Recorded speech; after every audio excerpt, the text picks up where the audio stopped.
बिस्मिल्लाहिर्रहमानिर्रहीम। Dear student, अस्सलाम वालेकुम। हमारा आज का टॉपिक है मेटलर्जी।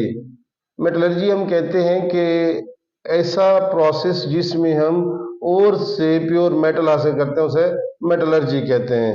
तो जी में तीन प्रोसेस इन्वॉल्व है: concentration of ore, extraction of metal, refining of metal.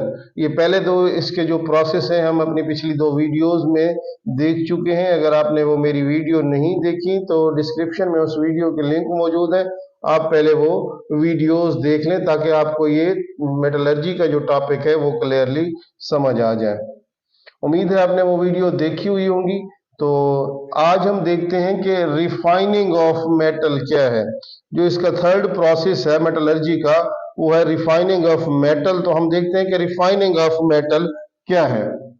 अब तक हमने पढ़ा है कि जो हमारे पास ओर थी उसमें से हमने इम्प्योरिटीज जो अलहदा की थी, गैंग जो अलहदा किया था, उससे हम कंसंट्रेशन ऑफ ओर कहते हैं, और उस ओर को जिसमें से गैंग अलहदा कर लिया था वो कंसंट्रेटेड ओर कहलाती हैं।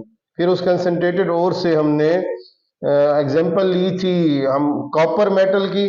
तो हमने कॉपर मेटल एक्सट्रैक्ट की थी एक्सट्रैक्शन ऑफ मेटल के मरहले में। यहां से हमें 98% जो है वो प्योर कॉपर मिली थी।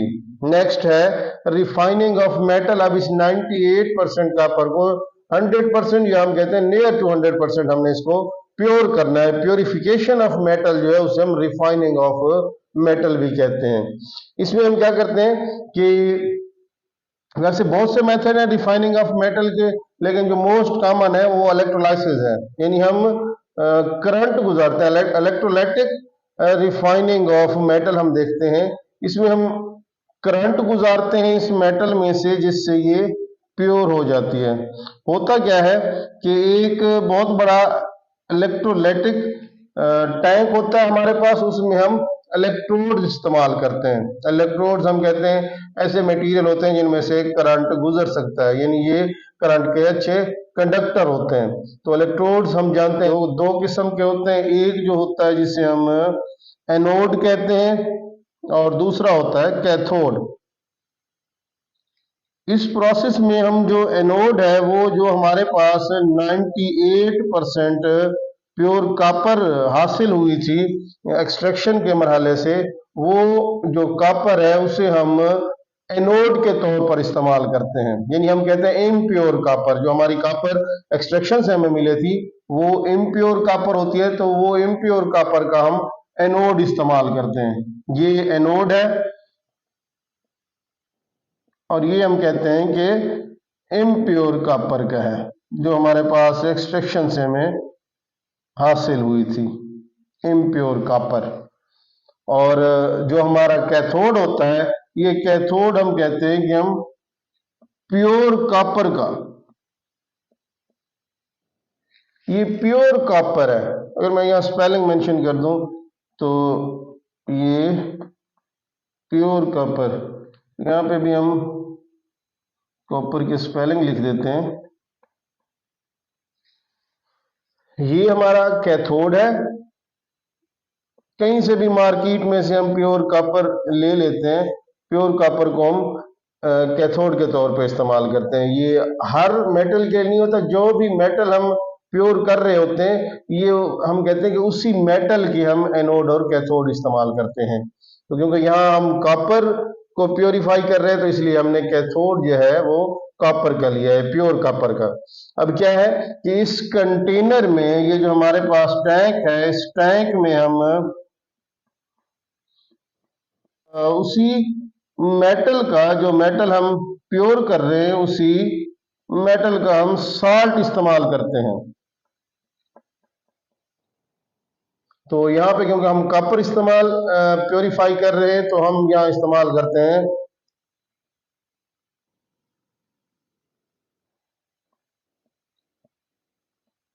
हम कहते हैं कि हम कॉपर सल्फेट का इस्तेमाल करते हैं। यहाँ पे जो साल्ट है वो कॉपर का इस्तेमाल करते हैं। तो ये हम क्यों करते हैं मैं आगे आपको चल के ये बताता हूँ। तो अब इसमें करते क्या है कि हम ये एनोड और कैथोड को बैटरी से जोड़ लेते हैं, यानी हम इसमें से करंट गुजारते हैं। तो जब हम इसमें से करंट गुजारते हैं, ये जो हमारा एनोड है जो इम्प्योर कॉपर है, इसमें से जो कॉपर है वो निकल कर प्योर होकर इस कैथोड के ऊपर जमा होना शुरू हो जाती है, और हम कहते हैं कि थोड़ी ही देर में हमारा जो कैथोड है उसका साइज बड़ा हो जाता है, और जो एनोड होता है क्योंकि वहां से कॉपर और इम्प्योरिटीज जो है वो निकल रही होती हैं, तो हमारा जो एनोड होता है वो साइज उसका कम होता जाता है। ये हमारा कैथोड है। आप देख सकते हैं कि पहले कैथोड का साइज कम था, एनोड का ज्यादा था। जैसे हमने उसमें से करंट गुजारा है, करंट गुजारने से जो एनोड होता है वो एनोड उसका साइज कम हो जाता है, और वहां से कॉपर निकलकर कैथोड पे जमा होना शुरू हो जाती है, और कैथोड का साइज जो होता है वो बढ़ जाता है। और जो हमारी इम्प्योरिटीज हैं जैसे गोल्ड है, सिल्वर है या दूसरे एलिमेंट्स होते हैं, वो मड की शक्ल में या नीचे जमा हो जाती हैं। इसे हम एनोड मड भी कहते हैं, या सिंपली हम कहते हैं कि जो इम्प्योरिटीज हैं वो मड की शक्ल में यहाँ नीचे बैठ जाती हैं। तो ये है हमारा रिफाइनिंग ऑफ मेटल। अब हम देखते हैं कि होता क्या है, ये एनोड हमारा कैसे इतना छोटा रह जाता है, कौन कौन से केमिकल रिएक्शन यहाँ पे हो रहे होते हैं, करंट गुजरने से कौन कौन से चेंजिंग यहाँ पे आती हैं, तो वो हम देखते हैं।